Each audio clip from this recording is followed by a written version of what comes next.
team. I'm inspired. And Richard, I want you to know, I made sleek tea for Gary every single morning. Oh my goodness. I'm trying to figure out how to put this into words. John Wetton sent a text, and he said, Mary, are you going to be okay? Because he's in Taiwan, and he's usually been with me, and he does bullet points for me, and he puts them on the screen, and then I try to follow the bullet points, and I'm the one who writes them.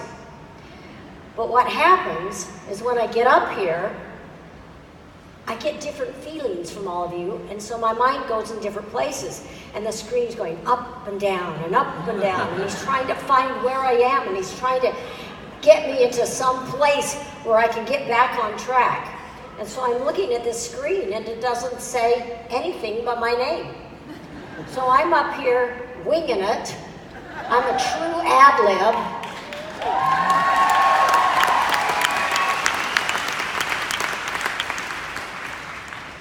This has been an emotional convention for me.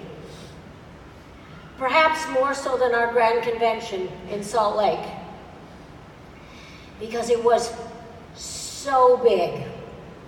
So many people. We were removed so far away from everyone. We didn't have a lot of opportunity to talk and visit. Here, I've been able to visit with so many of you.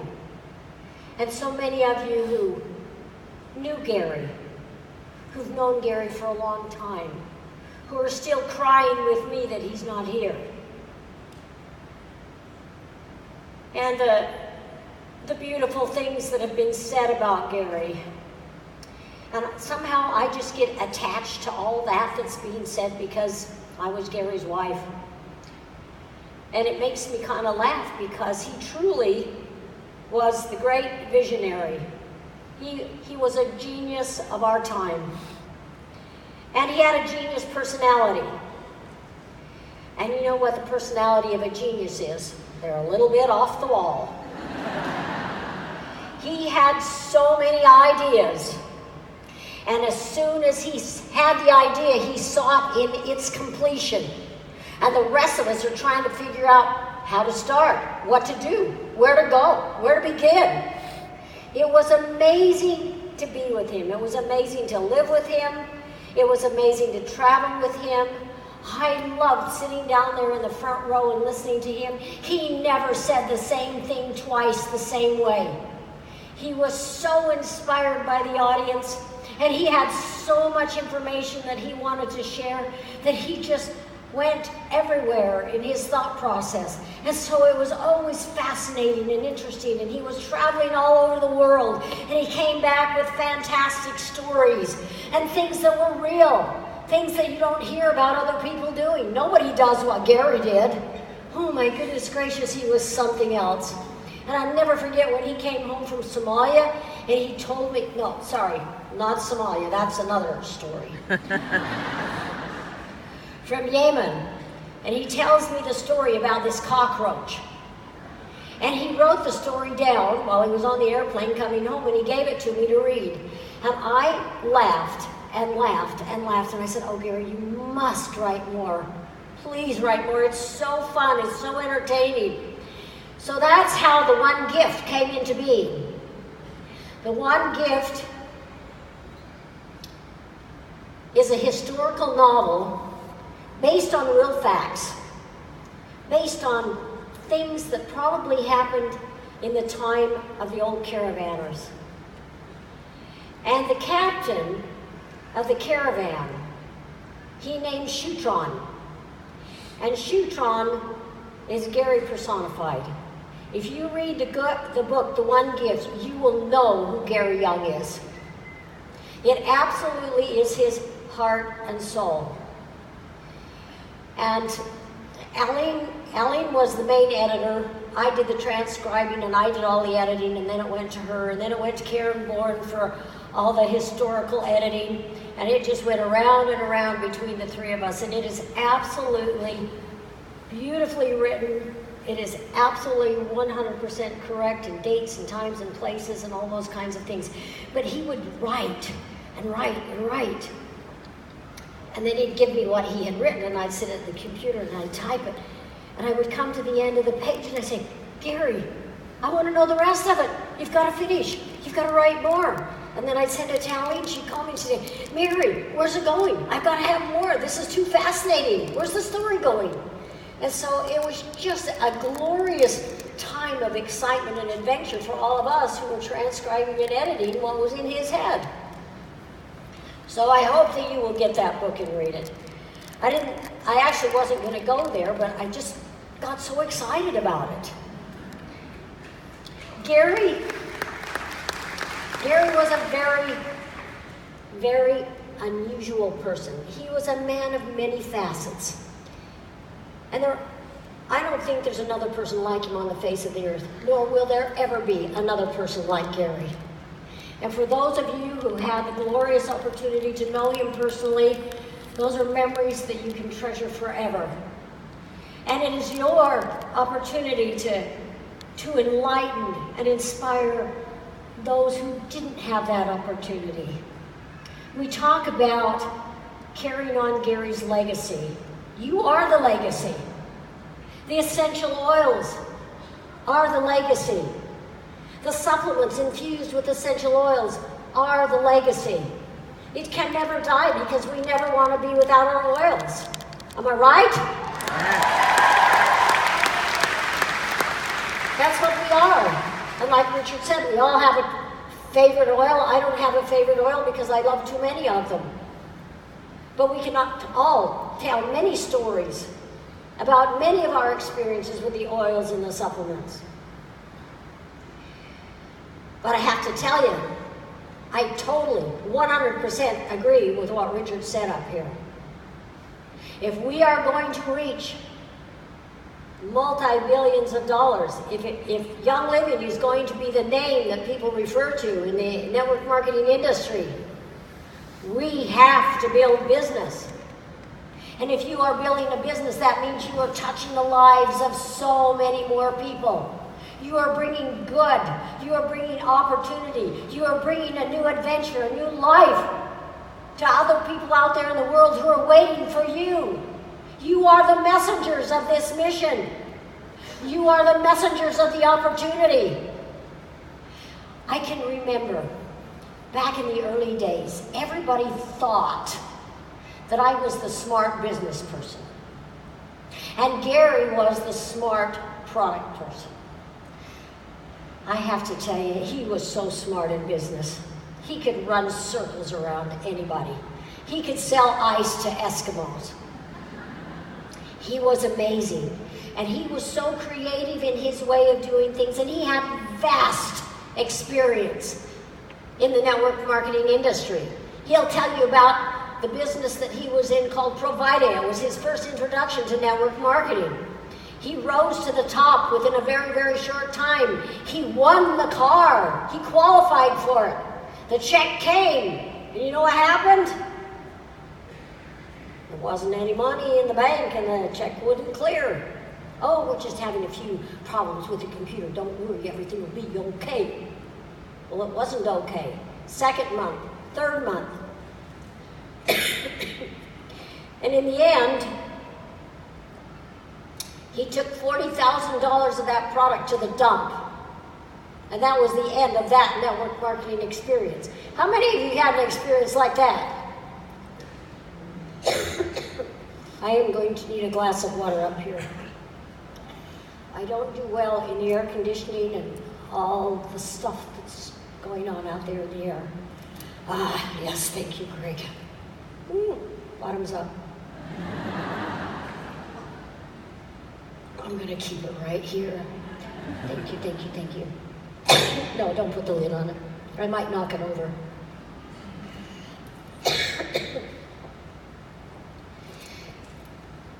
He used to invite the members of his team to join him and take a bus and go to their convention. He knew how to motivate. He knew how to inspire. He knew how to get everybody to come and be one, be together. Let's do it together. Let's go and have fun. Let's build this business together. But somehow, when we founded Young Living, there was so much to do with the product, so much to create, so much to build in that arena, because that was the foundation of our business, that he didn't have time to go out and promote building a team, building a business. And he thought, oh, Mary, you can do that. I will never forget, we were in Minneapolis. It was before Jacob was born, so it's got to be about 20 years ago. And he said to the audience, we're going to break for lunch now, but if you'd like to know about the business, Mary's going to present the comp plan 1 hour before I start, so you're welcome to come back. And you know what? The room was just as full as when Gary was speaking. There's a need. You have to pay your bills. It is absolutely like Richard said, if you can't pay your bills, if you don't have enough money in your bank account, you're preoccupied with money. You're not preoccupied with what oil you're going to put on your knee. Money is the means of exchange in our world. And if you don't have it, you suffer. I know, I've been there. My father was a chiropractor. He only charged $5 a visit. Why? Because he didn't want people to be having to suffer in paying so much money for a visit. $5? Come on, Dad. My sister and I used to say, well, come on, Dad, why don't you charge a little bit more? So I remember about 2 years later, he charged $10 a visit. Oh my goodness. Thank you. You're so kind. Actually, I can use the exercise, bending down. It's really good for me. So anyway, I grew up with that kind of mentality. My mother never had her own car, and Friday was the day that Dad let Mom have the car, and she would drive him to work. And then she could go and do what she wanted, except that Dad controlled the checkbook. Mother never had a checkbook. And when she needed something from the grocery store, she would call Dad on the phone and give him her list, and he would go to the local grocery store, and he would buy what he thought she needed, not particularly what was on her list. So she was forced to create in the kitchen whatever it was that she was able to do with what he brought home. He was very frugal. We didn't live in excess. My brother had a pair of Levi's that had holes in them that he probably wore for 2 years, and he wouldn't let Mother throw them away. And she finally had to take them when he was asleep and put them in the garbage can. I mean, we were so attached to just making do. I taught private voice lessons for about, 10 years. Well, if any of you have been teachers, you know if you don't teach, you don't make any money. So I had to teach, or I didn't have anything. And I never took anything from my dad. My mother never had anything. I've told the story a few times that after I was introduced to the network marketing industry and discovered that it was an amazing way of making a living, that I gave my mother a $100 bill, and I told her to keep it in her wallet so that if she ever needed anything, she knew she had a $100 bill. And if she used it, she could tell me and I would replace it. I don't know how many of you relate to my story, but it's not fun growing up when you see what other kids have and you don't have, or the family can never go on vacation. In my entire life growing up, I can only remember once that my father took us out to eat. And that was on a Sunday afternoon, because on Sundays it was all you could eat for $1 if you were under the age of 12. We went to the drive-in movies, and all the kids were piled in the back. And we had to make the popcorn at home because we couldn't go to the concession stand and buy anything. That was a waste of money. Any of you grow up like that? Can you relate? When I discovered this world of network marketing, I didn't like it. Because I thought this was a business where all the people at the top sucked the money up from the little people on the bottom, and I was one of those little people, and I didn't like it. So I didn't want to know anything about the business. But I was excited about the products. These were my Chinese herbs, and I told this story before, and many of you know how I evolved from that business. But I was there for 10 years, and it was the most glorious adventure and learning time probably in my life for what foundation it gave me for where I am today. It was very interesting. I received a check in the mail for $5, and I looked at it and I thought, what's that? Why'd I get this? The next month it was $100. Oh my gosh, I was shocked. And I thought, I wonder, I better read their policies and procedures. I better find out what this company's all about. I will never forget, it was exactly 10 after 1 in the morning, and I was sitting on my bed downstairs, and I opened this little pamphlet. It was about 10 pages long, and it was white with just black writing on the inside. There were no pictures, no nothing. And as I read, I thought, why didn't my sponsor tell me about this? Why didn't my sponsor tell me that there was a way to make some money here? I was mad. I wasted a lot of time because she didn't tell me. So after I looked at their comp plan, which was really easy to understand, I thought, I've got to change the way I'm building. I've got to restructure my thinking here.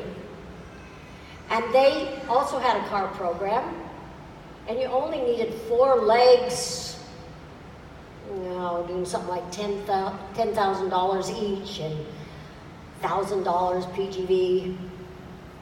No, it was $1,000, personal group volume, and $100 individually. That was a piece of cake. I was driving an old VW, didn't go in reverse, and didn't have any heat. I had bought it new, my father bought it new for me for $3,000 out of the factory in Wolfsburg, Germany. And when Aline came to Europe to spend the summer with me to attend the University of Vienna, after she finished and my school was out, we hitchhiked to Wolfsburg to get our little VW. And I remember driving that out, and I thought I was in heaven. I had a new car. That little car had over 200,000 miles on it. It saw all of Europe. It went everywhere. It was my hotel room. It was my dining room. We did everything in that little car, and just a couple of weeks ago when I was going through pictures, I found an old picture of the sleeping bag laid out in the back of the VW. Oh my goodness, what I didn't do to see the world at as little cost as possible. It didn't matter where it was or what I was going to do. I was going to find a way. So I'm very much accustomed to doing things without the thought of a lot of money. When I brought my car home from Europe, I had to park it so that the nose of the car was slanted downhill. So when I got in it, I could give it a push and pop the clutch. and the engine would start. When I discovered this network marketing thing, and it was at some hotel somewhere, I'd park as far away as I could because I had to wear a blanket while I was driving the car because there wasn't any heat and it was freezing cold. And then I had to be in just the right place where I could give it enough of a downhill push, again, to pop the clutch. Well, was I motivated to see if I could earn a car? You're darn right I was. Didn't take me very long. I joined in September of '86, and I qualified for the car in December of '86.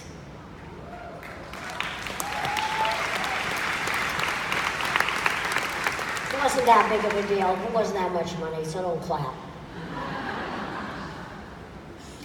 But I didn't have any money. I had really good credit. And I remember I walked from the it's even a funnier story, because I didn't know what kind of a new car to buy. It was kind of scary for me.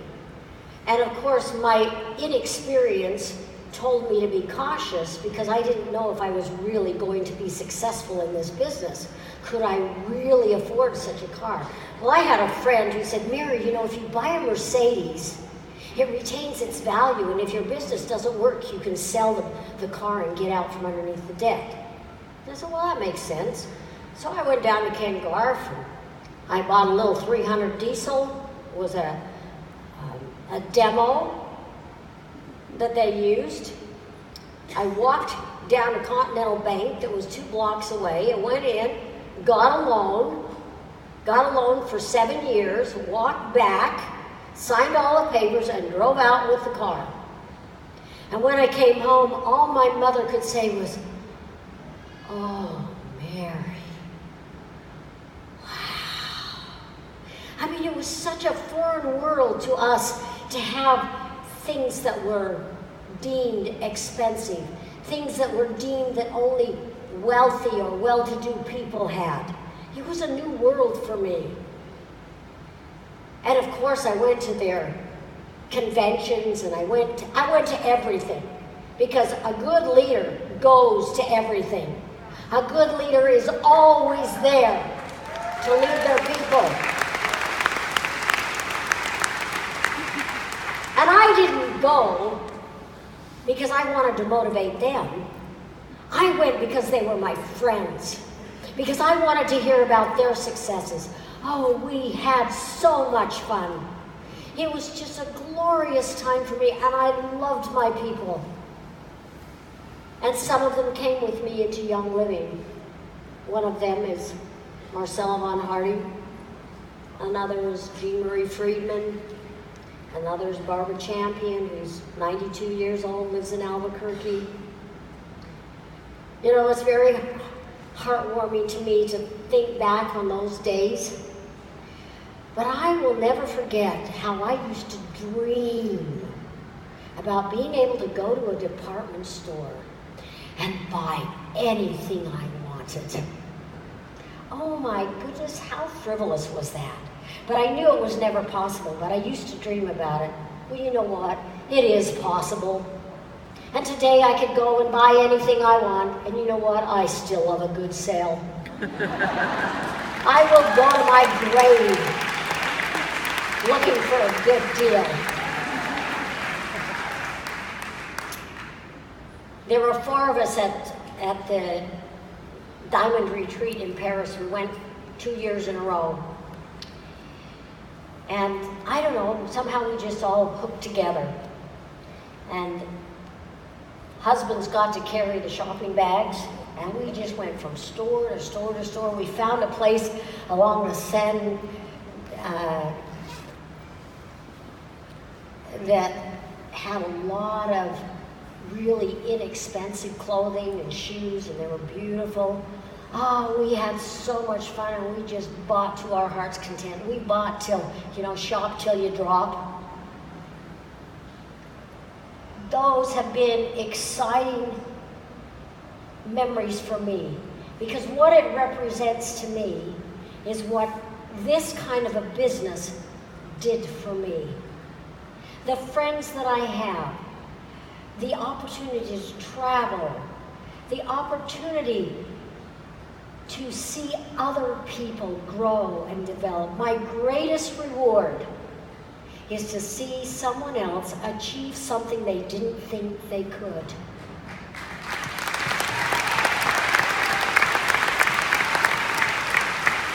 Young living is a way of life.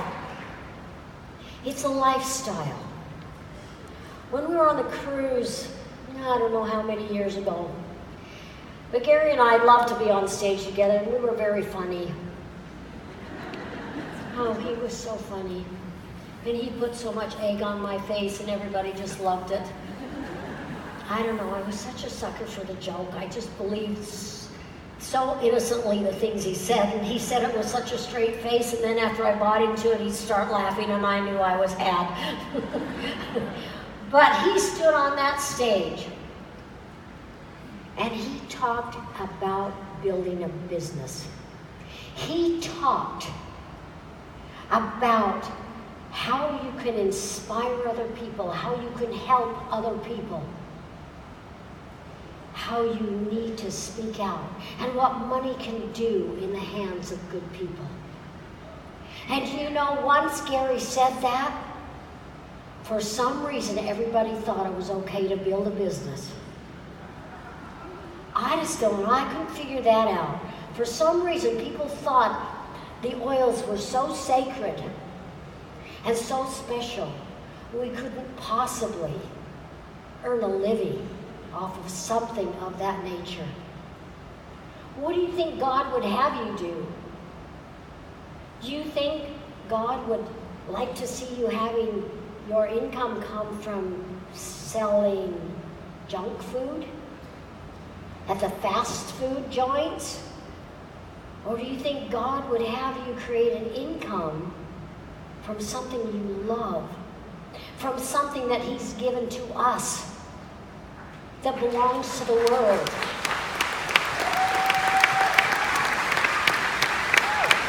In Young Living, you have the best of both worlds. You have a spectacular product.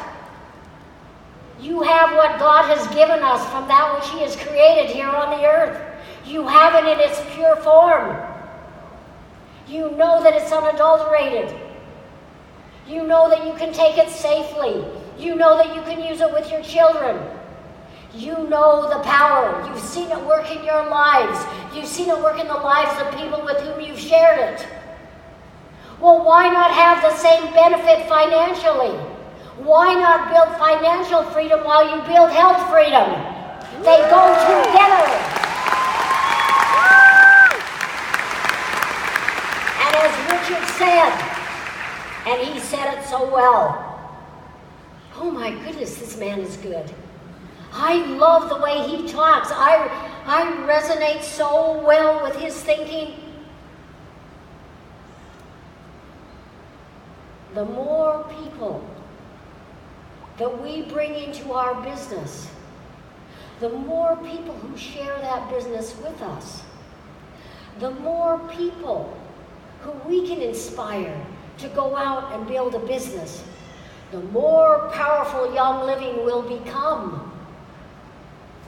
Do you know how much power it is to see people give their money freely to the foundation?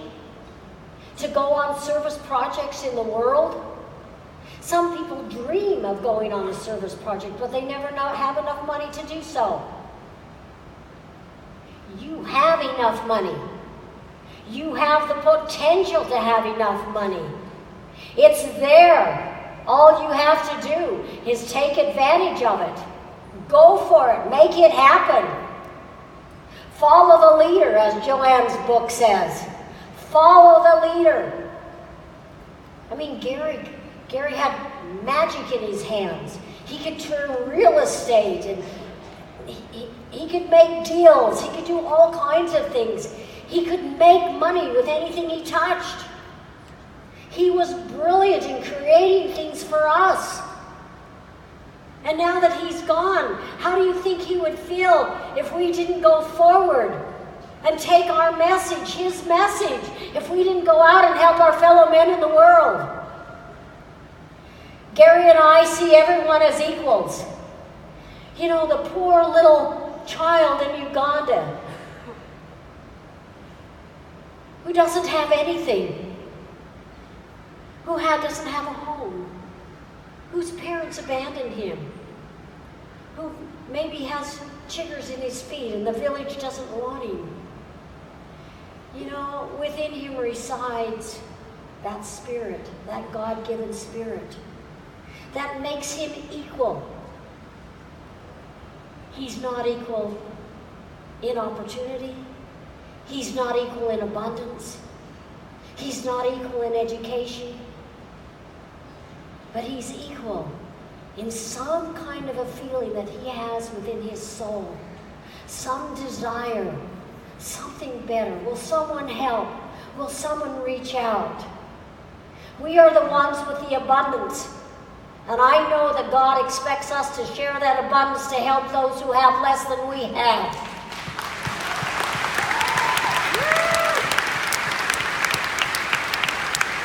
When Gary drove past that old dilapidated excuse for a school on the corner in Chongqing, he came home and he said, "Mary, I can't drive past it in my new truck. It doesn't feel right. We have to do something." One man cared. And look what we have today. Look how many of you are sponsors for those children. And for those of you who have been to Ecuador, who've been to the academy, you know what it's like when you get out of the bus, when you get out of the car. The children mob you with love and gratitude. We have opened the world to them. And we see them in the universities, and we see Angel in medical school, and Lisette in a university in business investments, and learning what this world is all about, and kids going to engineering school and here and there, and looking for something better in the world. They are the future leaders of their country. Everywhere where you have children where you are educating and giving an opportunity, they are the ones who are going to rise to the leadership of that country. We don't want to teach welfare. We don't want to teach socialism. We want to teach freedom and independence. And that's what we're about. A lot of people have said, what's going to happen to Young Living now that Gary's gone? Well, just look at yourselves and you can see what's happening. Why are you here? Why are we here? Because it's happening. We had many of our executive leaders here with you, and I hope that you've had the opportunity to get to know some of them. We have wonderful people in our office, and there are more people coming. The bigger we get, the more we need. I was talking with Erwin this morning, and I said, and he's kind of the new guy on the block, and when I saw him, when he had just come out to interview, he had such a spirit about him. He had such an aura about him. And I felt myself drawn to him. And he's probably looking at me thinking, oh my gosh, what is she doing? And I walked up to him and I said, you're going to be a great member of our family. Well, that's unheard of in the business world. Nobody says things like that. But I could feel it. And when he came, I said, I knew you were going to be here. I could feel it. And he came from this gigantic company with lots of money and no strings. But he has this fabulous expertise in the digital world. That's where we're going. I mean, the immensity of where our world is going digitally is overwhelming for me because I'm not real techie smart. But I have an appreciation for it. I happen to love the IT department the most because I know that IT is the foundation for the functionality of our business. And if something goes wrong in IT, you're all going to be screaming. The lights go out, the computers go down, you can't put in orders. It's a disaster. We need them to be the very best that they can be. And we have to have the very best in our office.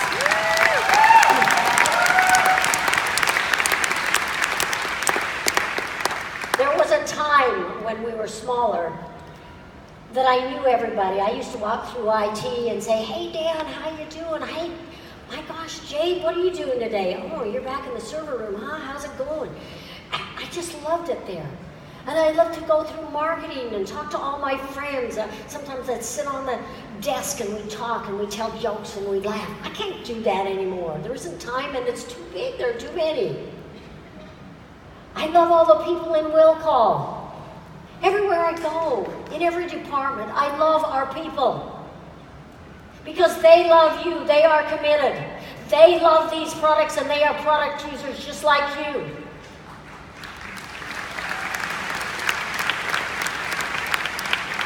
And they care as much about your success as you do.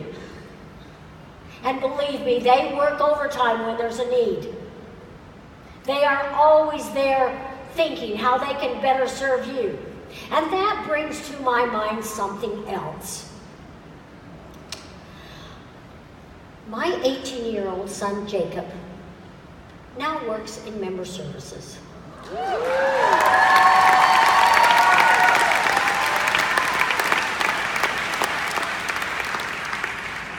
He has a flair for IT. He has a flair for the computers. And he won, as he told me, $450 in a game streaming last week. And I'm thinking, oh please, I don't want you to win. I don't want you to get in that environment. But he's really good at it.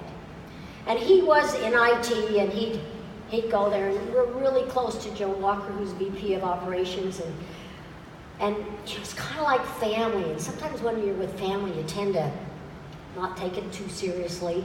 So Jacob comes to work, ho hum, okay, Jacob's here, let's give Jacob a job. Jacob doesn't come the next day, ho hum, okay, well, we'll save this for him or whatever. And we just knew this wasn't the best thing for Jacob. So we had this conversation, we're all wondering, what should we do? How can we help this 18-year-old, 17-year-old at the time? And the idea came up to put him down in member services. Let him have an experience. Let him learn from the bottom up. Let him hear all your complaints and your anxiety and your worries. Let him hear what you have to say.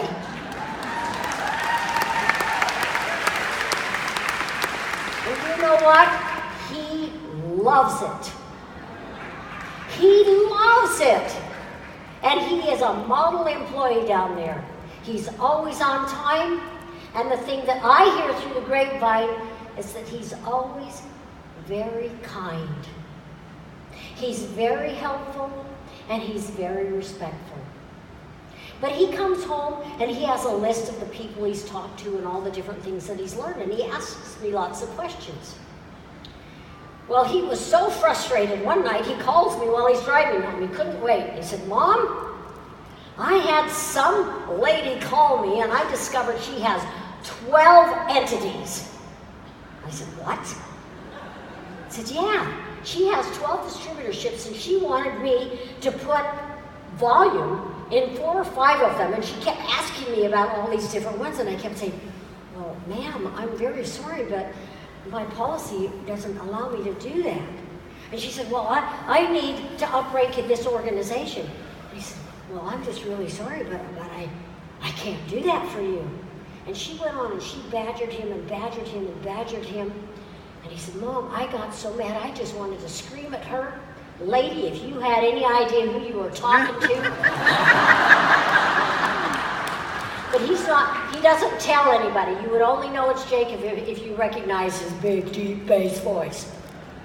And I said, so what'd you end up doing? He said, well, I reported her to the fraud department. I said, well, that's really good, Jacob. But he said something else that's very disturbing to me, and I think it's something that you could help change. He said, Mom, reporting member bullying. I said, what? Member bullying. I said, what are you talking about? And he said, well, the members think they're really entitled. And they call up and they make all kinds of demands. If their order's late, they expect to have the order resent. Or they expect us to replace the whole order. Or they expect us to give them something special because the order was late. Or the this and the that and the other. And he said, sometimes they're so mean that the agents get so frustrated they don't know how to handle it. And they're told that they can't really show any emotion or be unkind because then you, as the member, might get mad and leave Young Living. I am asking you, teach your people to show gratitude to these young people who are taking your part.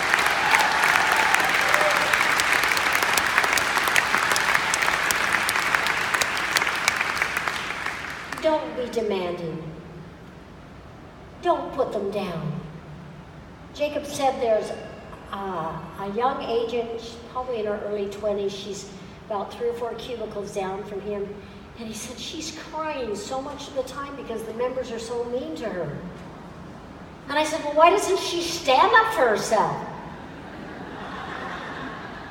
And he said, because we're not supposed to do that. Gary's rule was, in the beginning, if any member called in and used bad language and was unkind, to hang up.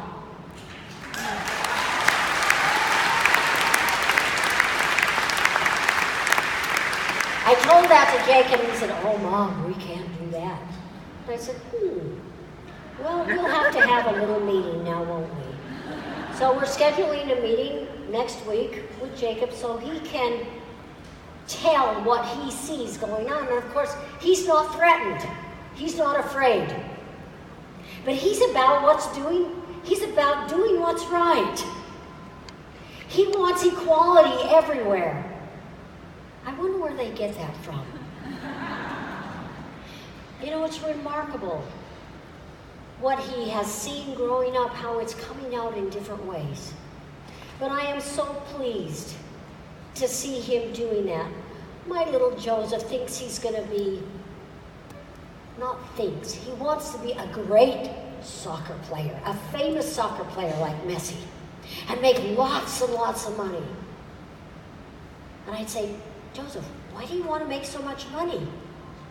He said, because I can give it all to the foundation. That's his mindset. It's not for him.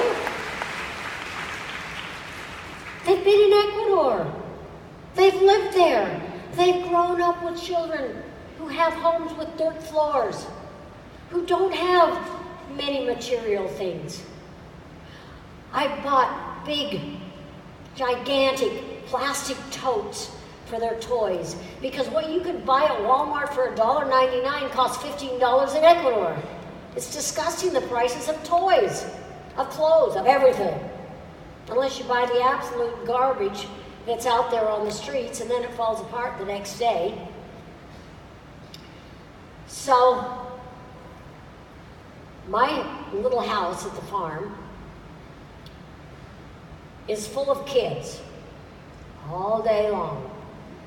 And I can go to bed, close my door, and cut myself off from everything that's going on. And I wake up in the morning and go out, and I've got 5 bodies on the floor in front of the TV in the family room.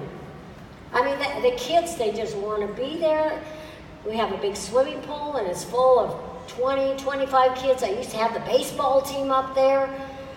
They just are so happy with their friends. And it doesn't matter. They go to their homes. They play with them in their homes. They don't even see that the children are different. They don't see themselves as having anything more. But what they do see is what the others don't have. And so what happens when the kids go home? I see all the toys going down the street with them. And when we go down, you know about the clothing drives that we do. Oh, Nicholas Chong sent me a video just last week. I met him in Mexico and I gave him 4 suitcases of clothes to take back to Ecuador.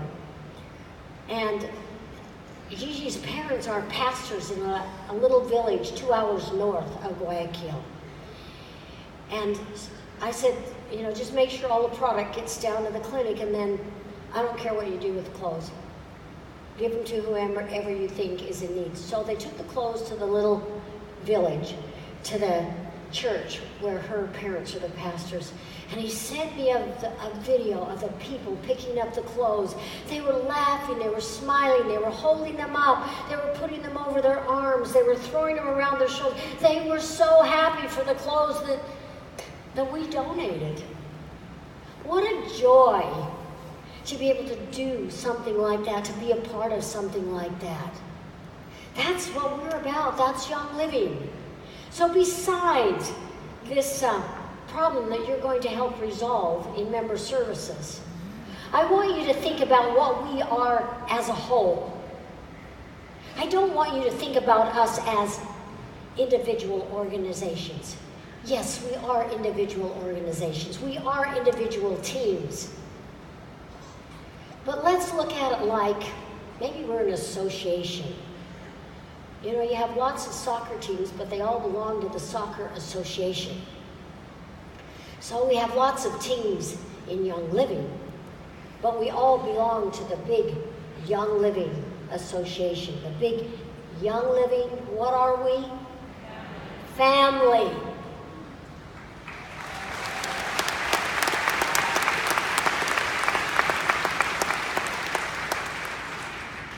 I know that most of you build with integrity. I know that most of you, and I say most, build with a desire to do the best that you can. And I am extremely grateful for those of you who have the vision to see what kind of a force we can be in the world for good when we are one.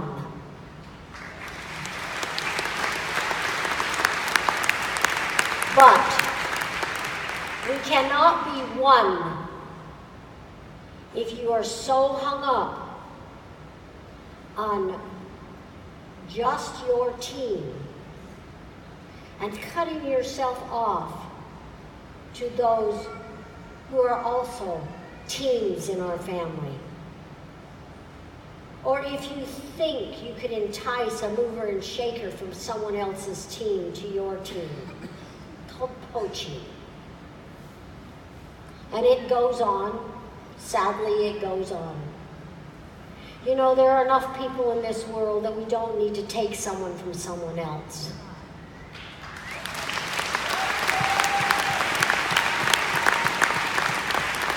And I am extremely intolerant of that type of behavior. That is not how family members treat each other.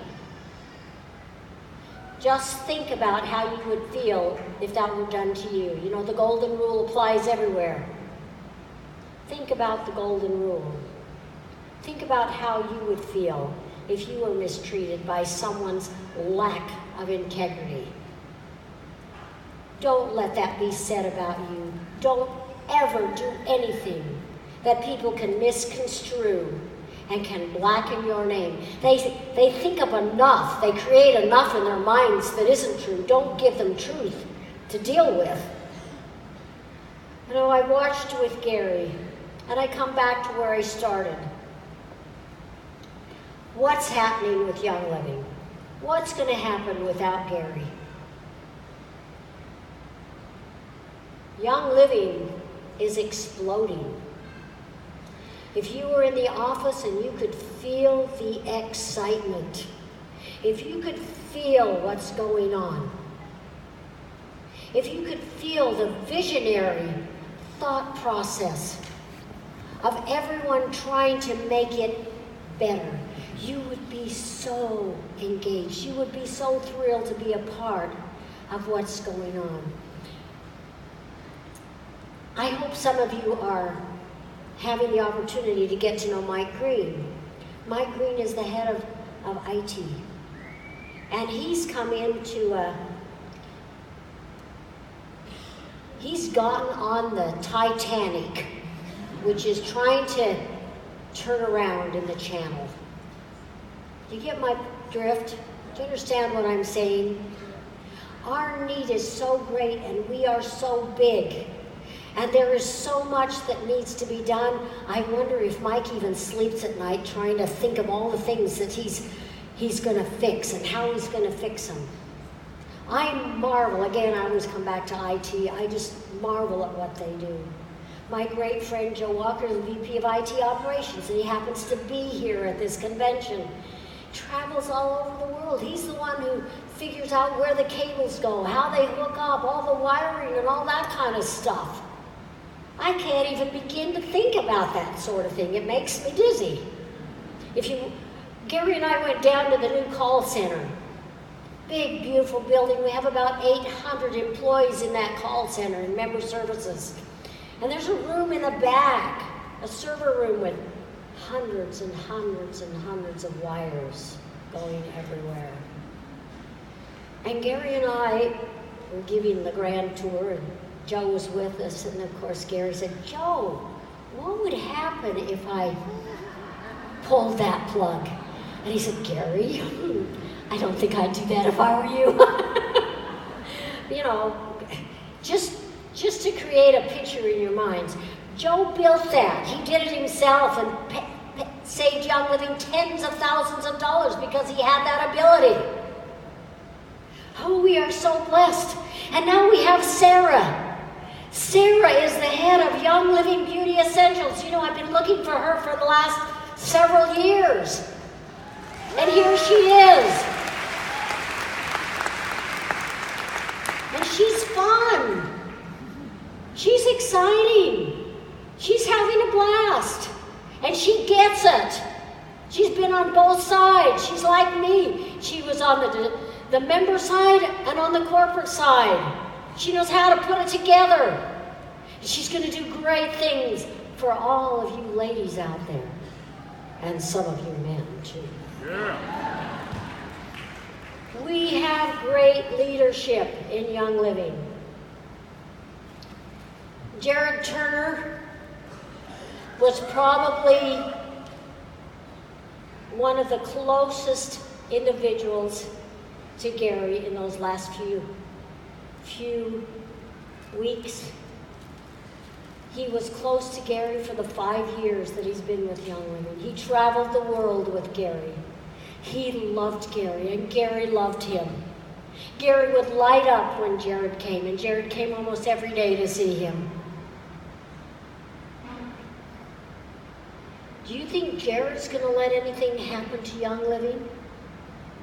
Do you think he's going to let anything go sideways? Not a chance. He is so full of excitement. He is such a driver. He has such a passion. And he's the one who leads everything in the office. Matt French. Legal. Out of here. Right? They drive us nuts. But you know what? Matt is a really fun guy. We can tease the heck out of him, and he takes it, and he gives it back. But he is very protective. He's always watching to see what he can do to prevent Young Living from having any problems. But by the same token, yeah, well, Mary, you know, you have the final word. If you really want to do it, I'm not in favor of it. I don't know if this is the best, but nah, it's okay. It's not that big of a deal. I mean, how many attorneys would even talk like that? But he's just one of the gang, one of the tribe. There are so many. I can name so many. I am so grateful. Oh, I am so grateful for all of these people because they are the ones leading us into the next generation. into the next world, into the digital world, into a world that I am not familiar with. But what is our foundation in Young Living? Come on. What's our foundation? What are we building on? The farms. Seed to seal. Now, Gary was a one-man band. Gary did all the drafting. He made the designs. He did the welding, the cutting. He went to Europe. He did the studying, the learning. He brought that which he learned home with him. And through his own initiative, through his own inner knowing, he built what's evolved into what we have today. I sat with Mark Harris. Mark Harris came to us as our pilot. But Mark Harris wasn't someone who ran off to town after he let everybody out of the plane. He went to the farm. Gary, what can I do to help? How would you like me to do this? Can you drive a loader? Can you drive a dump truck? No. Well, here, I'll show you how. Puts him on it, now go for it. But Mark was there every minute. And Mark became, as Gary always said, my dearest, my closest friend. And every time I had a problem, I would call Mark. He would drop everything and come immediately. When Gary had that stroke on January 27th, the first one, I called Mark, and he heard it in my voice. He said, Mary, I'm coming, I'll be there right now. And he was at the office. He just walked out, and he was there in about 15 minutes.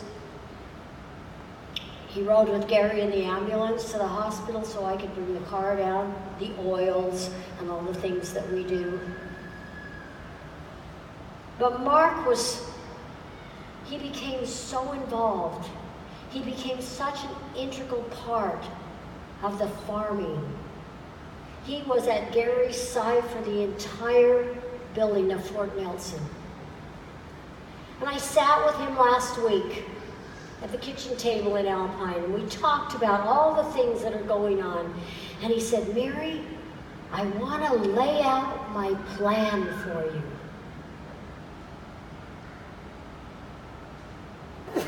The last time that we were in France, Gary talked with Nicholas Landell about the new technology that's coming into the farming world.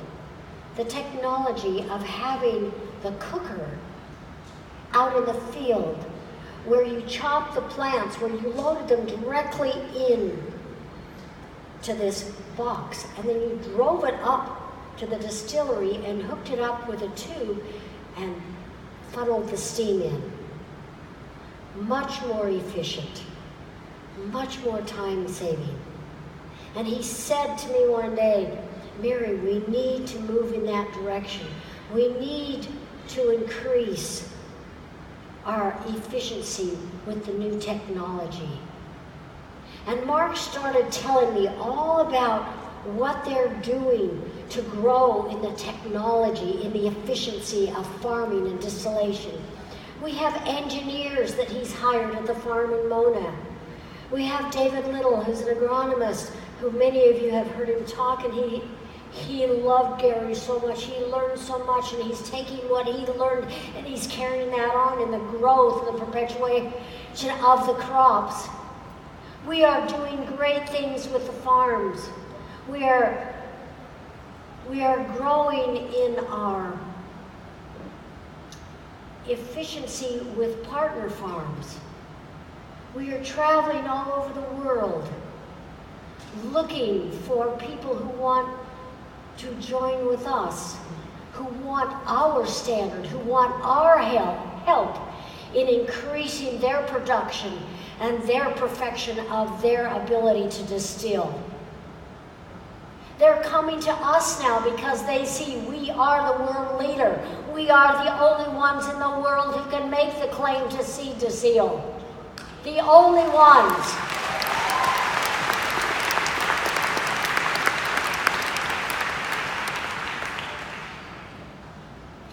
I would like Corey Howden to come up on stage with me. As you know, Corey is our great manager at the Northern Lights Farm. Corey, you're on.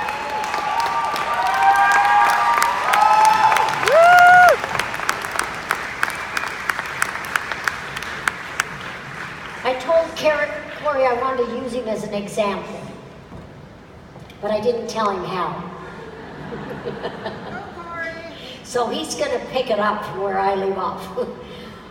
But Gary and I have a fetish for going to auctions.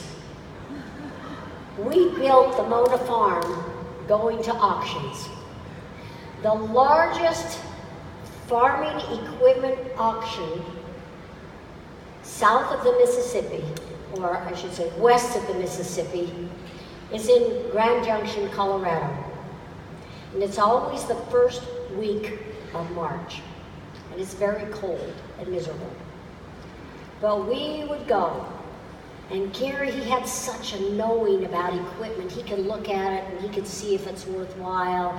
He could turn the engine on, and then he'd say, Mary, come over and listen to this, see what you think, how does it sound to you? And I could hear because I'm a musician. I have good ears for sound. And I could say, I don't know, there's something wrong with that one. Yeah, besides, I can hear that too. And then there was another, I remember one time, there was this little farm-all tractor. It's probably, I don't know, from there to here. If any of you have been to St. Mary's, the farm-all is the tractor that you see sitting up on the dirt pile as a welcome piece of equipment to the farm. But I said, Gary, you got to buy this farm-all. I think it's great. It'll be a lot of fun. The engine sounds fantastic. So he bought it for $200. One time, I mean, we were so well known by the auctioneers, Gary was so well known, that he became great friends with them, and we had a lot of laughs. And I remember there was this plow, and we were standing there watching, and Gary said, I don't think we need that, Mary. And then the auctioneer said, hey, Gary, what do you bid? And Gary said, $100. And we left. You know, we ended up buying it because nobody else bid on it. Those kinds of things happen to us all the time. But we were a train of junk going down the freeway to the Mona Farm. Oh, you just can't imagine what that looked like.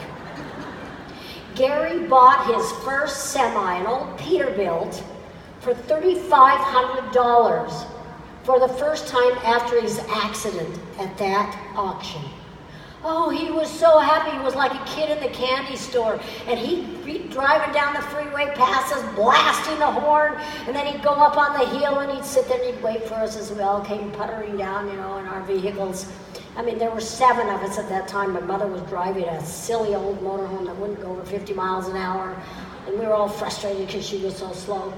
And it was that time he bought a great big dump truck. And he said, Mary, you've got to drive the dump truck to the farm. I said, what? I can't drive that thing. 13 speed? I can't do that. He said, yes, you can. He said, come on. And we went down to the truck stop. He said, okay, get behind the wheel. Turn it on. Okay, this is what you do. Oh, Gary, I can't do this. Yes, you can. Now drive around. No, Gary, I can't do this. Yes, you can. All right. Let's go back. And I had to drive it back to the yard. And he hopped out, and that was it. That was my training. And I drove that big old scary dump truck all the way to the farm. And I tell you, I got out and kissed the ground when we got there. But there was an auction up in Fort St. John. Were you with us? You weren't with us, were you? No. But this guy was going out of business and he was selling all his equipment. And Gary, with his vision of what could be done in the future, bought all this equipment. And he bought I know, Corey, you can explain it to him better than I can. The mill for making the pellets. You tell them. He bought it, but you could explain it better than me. So we hadn't we didn't have any wood chips yet, let alone make any oil or built a distillery. And he had already bought the machine to deal with the waste product, the pellets, which we make now. But it did take us 4 years to figure out what it was really for. And so after we had this machine sitting in a trailer in our yard, we became highly motivated to implement it and to figure out, what Gary's vision truly was. And so now we turn all of our waste product into wood pellets, which heat homes in the north.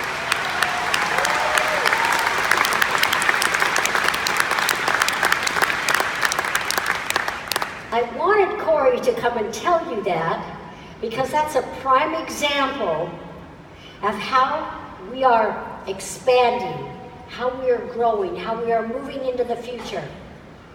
Corey is a very entrepreneurial individual. He's someone who has wheels going around in his head all the time. And I remember his father Ben said, Corey's going to get that figured out. Well, Gary bought the equipment, and he knew what was going to be done with it. But they didn't know what they were going to do with it. But as the need arose, they started thinking. And Corey, with his innovative, creative mind, figured it out. That's what we do in Young Living. That's what we're about. That's how we're expanding. And even though Gary wasn't there to tell Corey why he bought that piece of equipment, Corey figured it out. But Corey has very big plans for the farm. Corey is so dedicated to the legacy of the farms. Corey is the legacy because he is the farm. And I wanted him to come up. I want him to tell you about his plans. And I asked him to bring the young men who were with him when they built the Northern Lights Distillery. And I have to tell you, I'll never forget, I have to tell you this. We were in Nice, and Gary said, I'm going to ask Ben Howden, because I know he's a contractor in British Columbia. I'm going to ask him if he'll come and help me build the farm, because he'll know all the ins and outs of the government, and he can do it.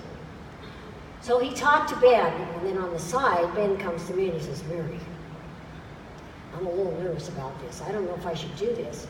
I said, why? He said, well, what if things go wrong? I don't want to lose my friendship with Gary. I'm really nervous about this. And I said, oh, Ben, quit worrying about that. You won't have a problem, I guarantee you. So he committed to Gary to do it. And their friendship was like this, and it became like this. And there was a deep love that grew between them. We lived in the same house. He and Carol came, they were in the bedroom across from Gary and me. Sorry. And then Ben said, well, I'm going to ask my son Corey if he'll come and help. Tell them where you were when your father asked you. Kind of in a warm place called the Philippines. I was asked to come to Fort Ware and help build a distillery for essential oils. So, yeah. So that's how I learned. That's where I learned about distillation, and was building a distillery with Gary. I didn't really, prior to that, have any idea how the essential oils that I had used for a decade were made. And so it was interesting. My staff that's here, I brought with me, most of them. Some of them we hired in Fort Nelson. But the one really funny story is Wes Michaels has worked with me for a long time prior So I told him we were going to build a distillery, and he thought we were making beer until we got to Fort Nelson. And there's no way out. I don't know if any of you have been there, some of you have, but it's not an easy place to leave. So when we got there, he decided he would give it a try, essential oil distillation. That's funny. Would you guys come up here with me, the Fort Nelson farm team?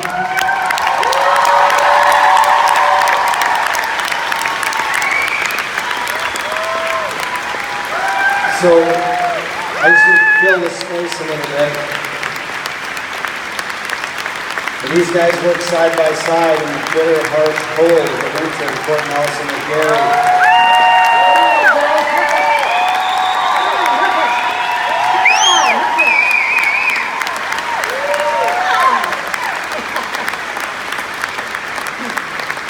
You can tell they're a little bit shy by the speed with which they walk. So I'm going to take I appreciate the minute and a half of preparation. I'm going to introduce these guys one by one and let them just give you a 3 or 4 second, 5 second introduction to who they are and how they got here. Is that okay? My name's Chris, and I was an electrical contractor at the Northern Lights farm. And Gary introduced me himself to the oils and fell in love with the company and then started working for him.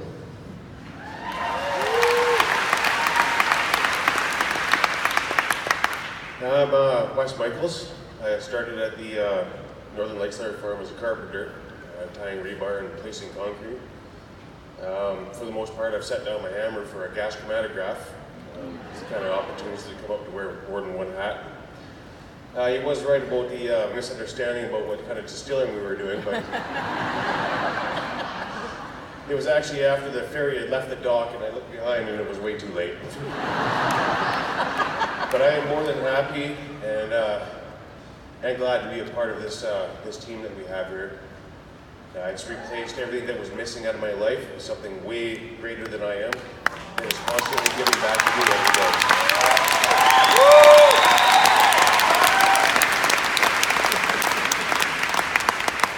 Hi guys, my name is Christopher Natus. I'd be the newest guy out of the bunch here. My first year was the first distributor harvest in Fort Nelson. Let me tell you, it's changed my entire life. During the construction of the process that they were building the plant, I wanted the job the entire time. I was bugging Corey almost on a daily basis. I want this job, Corey, please hire me. As soon as the construction was done, he said, "You got the job, buddy."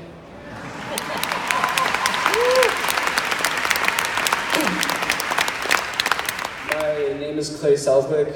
I started my journey with Young Living 5 years ago as a laborer, helping Corey pour concrete for the foundations of the Northern Lights farm. And it's gotten me the privilege to stand up here in front of all you, and thank you.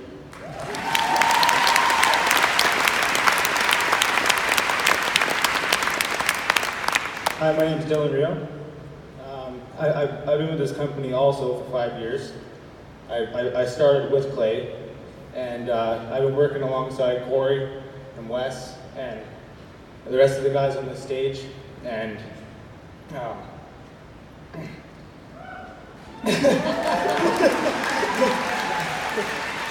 I'm really happy to be up here and to be a part of such a big thing that you guys are doing here. And I love that I'm every day here helping people and stomping and having the greatest time.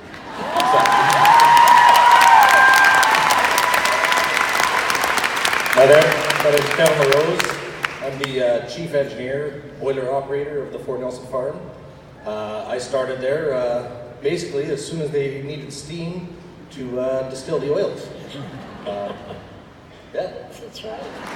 Well, Kevin's also our distillery manager. And so we've been asked to let you guys know in advance, right, Mary, of a little project we're working on. This is your show. You're the boss here. So we're all Canadians, and this is a Canadian convention. So we have a little party planned, a little festival, March, and it's a Northern Lights Festival. And we have a Facebook page that we all have been encouraging everyone to like so that we could announce it after convention. But March 9th, for 2 weeks, we're going to build the world's largest snowman for Guinness at our farm in Port Nelson. And our plan is to put, so just to give you an idea what the world's largest snowman looks like, it's 3 times taller than the tallest building in our town. It's going to look over our town with a black spruce bottle on its head that Guinness will photograph, and we'll have to put that there by a helicopter. So it's going to be over 140 feet tall. And so we're inviting members and non-members alike to come to our community and enjoy a Northern Lights Festival and be part of putting Young Living in the Guinness Book of World Records. Does that sound like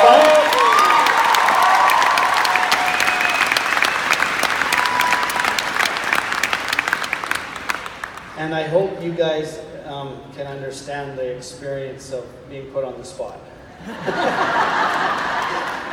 But I love this company. My passion for this company completely changed when I got to live and work with Gary and Mary, with my family, and understand all the work and all the effort that goes into Seed to Seal. And the humility and gratitude that I feel for what Young Living has shared with not only me and my family and the people that work for it and the people that use that product, but the understanding that I got of the dedication that this company has to preserving purity and the amount of effort that we put into Seed to Seal, but not only Seed to Seal, the soils the seeds go in, every aspect of everything that ever comes in contact with those products, it's changed my life. And my gratitude and my humility and my utmost respect for this corporation and this family and the family that sits in this room that appreciates these products changed when I met Gary Young. So that's why I'm here today.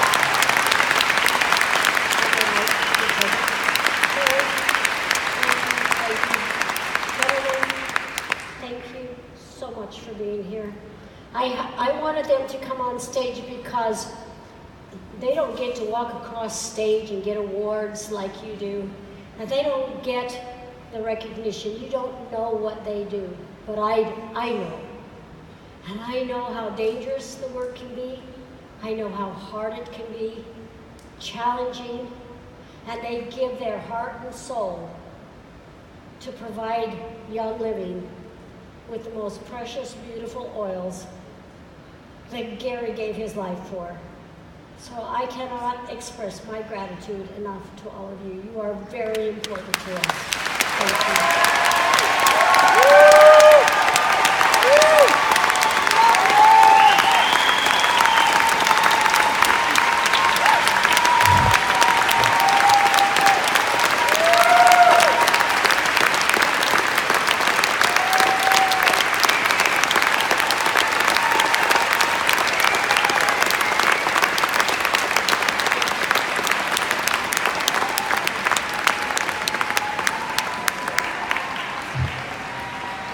I know that most of you know how much Gary loved Canada.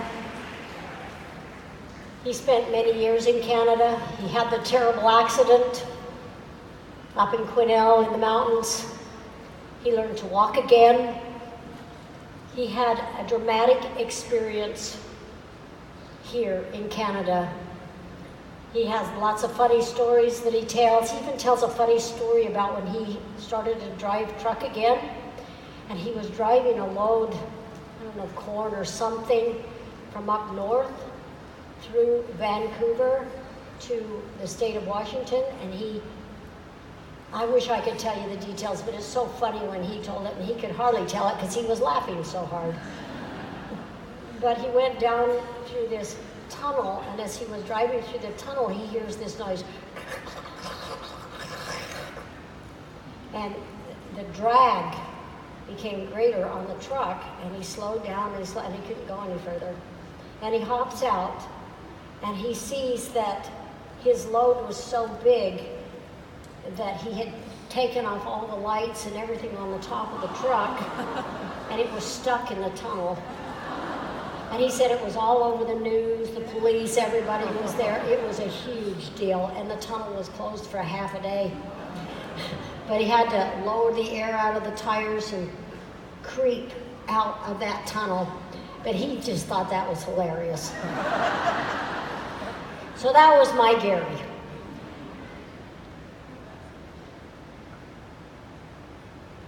I'm a little bit confused about something, and I just want to run it past you. There's a lot made out of this word called authentic. Authentic this, be your authentic self. And I'm trying to figure out what that means, because I don't know who I am when I hear that. If you come to my house, you will find me probably in cut-off Levi's and a Young Living shirt. And I am very comfortable. I am very authentic.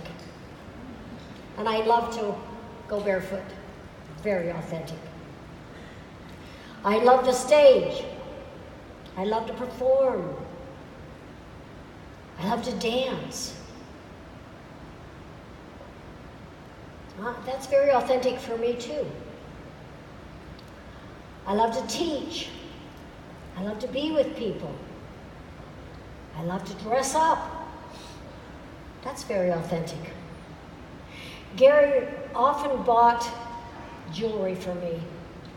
And I would say, Gary, I already have so much. Don't buy me anymore. And he said, why? I said, because I have enough. I don't need any more. I can't wear it all. And he said, but Mary, I love to buy beautiful things for you. He loved color.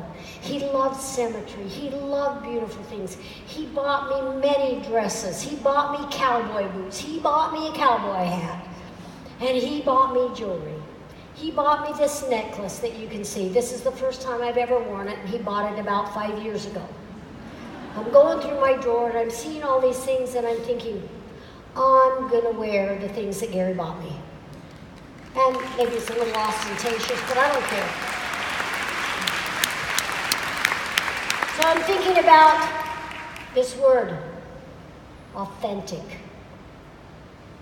To me, authentic means that you are real.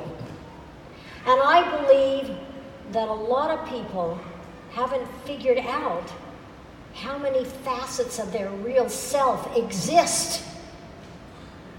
You know, if you want to not dress up and you want to wear Levi's and running shoes and say, this is how I feel the most comfortable. I'm going to be my authentic self, so I'm going to convention and I'm going to wear my running shoes and I'm going to accept award on stage in my Levi's and my t-shirt. But I'm authentic. That's the real me. I don't buy that. Because I believe, especially women, I believe women love to look beautiful. I'm going to cough it.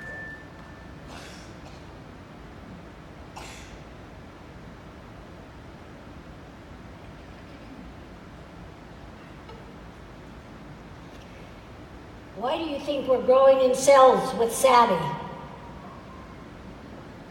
At home, I don't wear any makeup. I only put on my moisturizers. But I love to go without makeup. And Joseph always says to me, Mom, I don't want you wearing makeup. And I said, why not? He says, because you're so beautiful without it. That's my 14-year-old. And I said, well, it gives me a little bit more color. And he says, no, Mom, you're just beautiful the way you are, and I don't like it when you wear makeup. How many women out here want more Savvy? How many women want to learn about Savvy? Why? If you just want to be your authentic self and wear your Levi's and your running shoes when you walk across stage. I can't put the two together. I want you to think about this word authentic. It is so overused, Every time I hear it, I find myself chuckling. What does authentic mean? Authentic means real, honest, original, true. Just be your real self. Just be who you are, wherever you are, whatever you do. Enjoy what you do. Have fun discovering your beautiful self versus your mountain climbing self versus your camping out self versus cleaning the kitchen self versus working in the garden self. You know, I love my garden. My pride and joy are my blackberries, my boysenberries. I mean, they're big like that. Oh, they're so gorgeous. And I pick them and I freeze them and I put them in the boys' smoothies every morning. It's the real deal. That ground has never had chemicals. It's just the best. My tomatoes are the best. I go out and I walk through my garden and I feel my tomatoes and I pick them when they're just ripe. And then I take them to the office and I share my tomatoes. I share my apples. I share my berries. And it's a joy. But that's my authentic self. I'm real when I'm in the garden. I'm real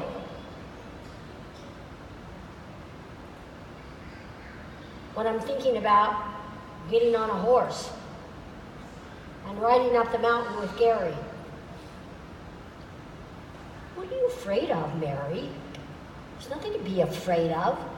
When we were up in the mountains, we went backpacking. Oh, it was so dangerous. It was so scary. And the path wasn't wider than that going across this one ravine. And I'd look and my heart would just pound. I was authentically afraid.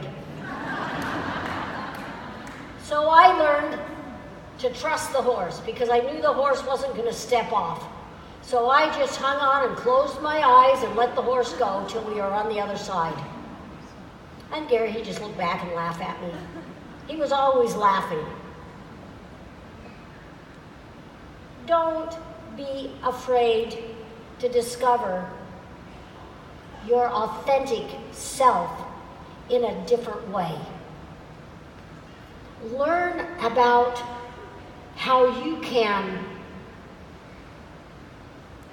motivate other people by the example that you set. I was in Mexico City at the convention. There were 1,500 people there. Of that 1,500, probably 1,300 were women. There were a lot of young ones, a lot of young women in their 20s. And, you know, the Latino mentality, the culture is fun, full of lots of noise and excitement and music and dancing, and they get so excited. It's a fun environment to be in. The language is fun. And I met so many wonderful people, and they would come and they just hug me and tell me how grateful they were. I had one young woman come to me and say, "Oh, Mary," and this is all in Spanish. "Oh, Mary, thank you so much. I am so happy to meet you. I didn't think I would ever have the opportunity to meet you." And I said, "Well, I'm here. I'm always around. I'm not any different than anybody else." And she said, oh, I just never thought it would be possible for me. I mean, all this adulation is just too much for me." And she said, "Oh, you're so beautiful. You're so pretty. I wish I could be pretty like you." Well, that was enough. And I took her hand in mine, and I put her hand with my hand on top on her heart. And I said, "That which is in your heart determines how beautiful you are." And she started to cry. And I said, you have so much love in your heart. You are so beautiful. Don't you ever forget that. And she said, oh, gracias. Gracias, gracias. As the tears ran down her cheeks. I don't know what that did for her. I only know what I saw. But we are about uplifting others. We are about helping other people find their greatest authentic self. We are about helping people discover that they can do things they never thought they could do.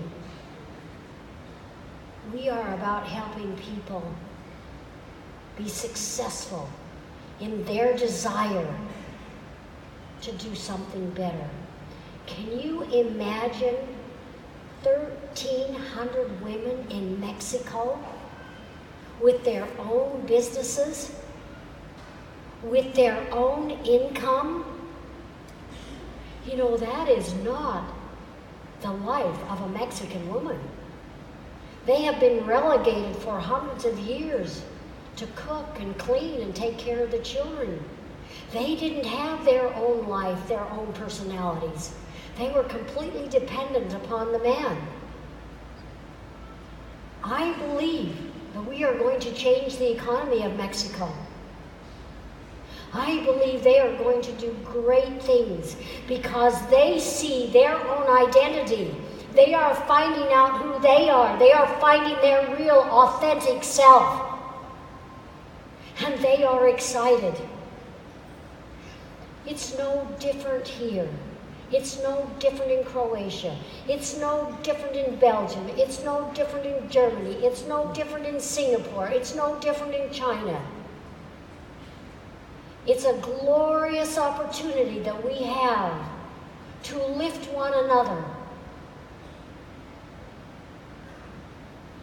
to make this world a better place, not only for us, but those who follow us, for our children, for our grandchildren, for those in the world who are looking for something better.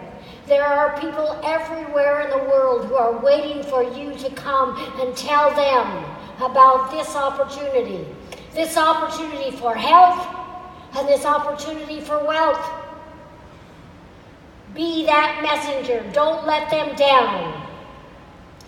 Don't let Gary down.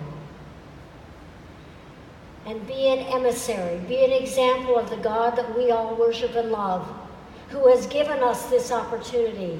Let's show our gratitude in everything that we do by how we love and help each other.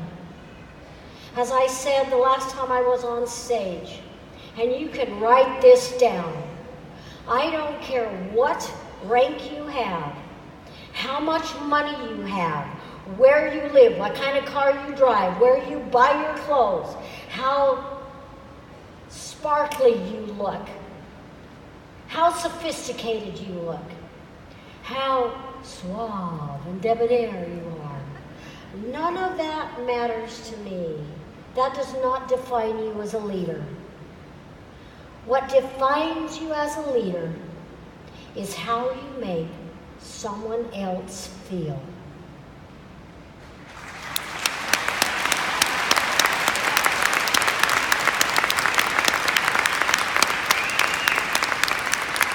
And if you have hurt someone else's feelings, if you have talked down to someone, if you have made someone feel less than what they are, you are not a leader.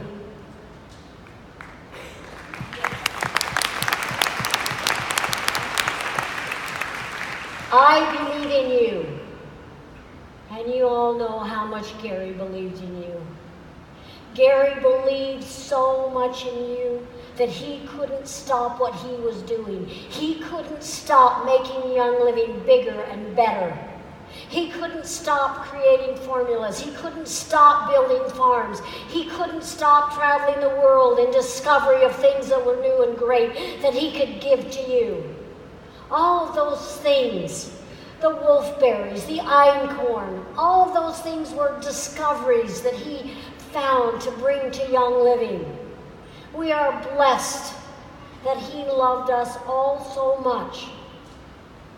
Let's show that gratitude as we carry the great legacy that is within the souls of all of us as we go forward to make Young Living bigger than Amway, as Gary prophesied when we were in that little 8,000 square foot building in Riverton, Utah.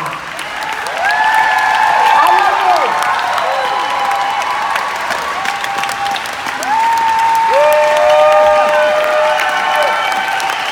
Thank you.